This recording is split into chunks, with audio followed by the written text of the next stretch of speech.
విద్యాశాఖ మంత్రి రేవంత్ రెడ్డి ఉన్నాడు, హోంశాఖ మంత్రి రేవంత్ రెడ్డి ఉన్నాడు, అన్ని పదవులు రేవంత్ రెడ్డి దగ్గరనే మంత్రి పదవులు ఉన్నాయి కాబట్టి సో విద్యా కమిషన్ చైర్మన్ ఆకునూరి మురళి ఒక రిపోర్ట్ తయారు చేసి ఆ రిపోర్ట్ రేవంత్ రెడ్డికి ఆల్రెడీ పంపించేసిండట. సో రేవంత్ రెడ్డి ఏం చెప్తున్నాడు, తెలంగాణ పబ్లిక్ స్కూల్ పెడదామనేటటువంటి ఆలోచనలో రేవంత్ రెడ్డి ఉన్నాడు. ఆల్రెడీ ఎస్సీలకు ఒక స్కూలు, బీసీలకు ఒక స్కూలు, ఎస్టీలకు ఒక స్కూలు, మైనార్టీలకు ఒక స్కూలు, ఇట్లా రకరకాల స్కూల్ కేసీఆర్ గతంలో పెట్టిండు. గవర్నమెంట్ స్కూల్, జెడ్పీహెచ్ఎస్ స్కూల్ అని చెప్పి, తర్వాత ఇంకో రకరకాల స్కూల్ కేసీఆర్ తెరపైకి పట్టుకొచ్చిండు.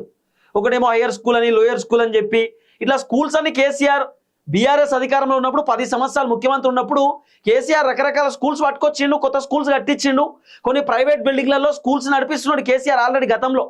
ఇప్పుడు సేమ్ రేవంత్ రెడ్డి కూడా గట్టినే కంటిన్యూ చేస్తున్నాడు.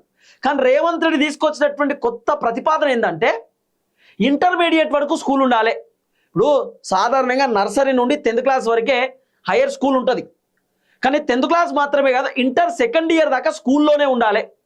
ఇంటర్ సెకండ్ ఇయర్ దాకా స్కూల్లోనే చదువుకోవాలనేటటువంటి ఒక కొత్త ప్రతిపాదనను రేవంత్ రెడ్డి పట్టుకొస్తున్నాడు. తెలంగాణ పబ్లిక్ స్కూల్ అని పెడతారట. తెలంగాణ పబ్లిక్ స్కూల్లో స్ట్రెంత్ దాదాపు ఒక 1000 మంది స్ట్రెంత్ పెడతారట. 1000 to 2000 మెంబర్స్ స్ట్రెంత్ ఒక్కొక్క స్కూల్లో.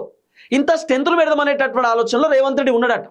మరి ఇది వర్కౌట్ అవుతుందా కాదా అని చెప్పి ఆకునూరి మురళితో కూడా రేవంత్ రెడ్డి డిస్కస్ చేస్తే వర్కౌట్ అవుతుంది, కానీ ఇంటర్మీడియట్ వరకు పెట్టడం మాత్రం మరి ఆలోచన చేయాలని ఆకునూరి మురళి గారు కూడా చెప్పినారట. ఎందుకంటే నేను చిన్నప్పటి నుండి, రేవంత్ రెడ్డి చిన్నప్పటి నుండి, కేసీఆర్ చిన్నప్పటి నుండి వాళ్ళు చదువుకుంటూ వచ్చింది 10వ తరగతి దాకా ఎస్ఎస్సి లేకపోతే సిబిఎస్ఈ సిలబస్ ఉంటుంది. 10వ తరగతి దాకా ఒకటి ఉంటుంది. ఇంటర్మీడియట్ వేరే కాలేజ్లో జాయిన్ కావాల్సిందే. కానీ రేవంత్ రెడ్డి మాత్రం 10వ తరగతి ఒకటే కాదు, 12వ తరగతి పాస్ కావాలన్నట. 10వ తరగతి లెక్కలకు రాదట, 12వ తరగతి లెక్కలకు వస్తుందట.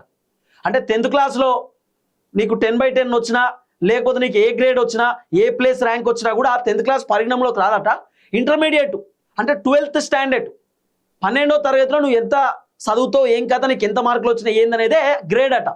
ఇక రేవంత్ రెడ్డి ఇట్లా కొత్తగా పట్టుకొచ్చేటటువంటి కార్యక్రమం చేస్తున్నాడు.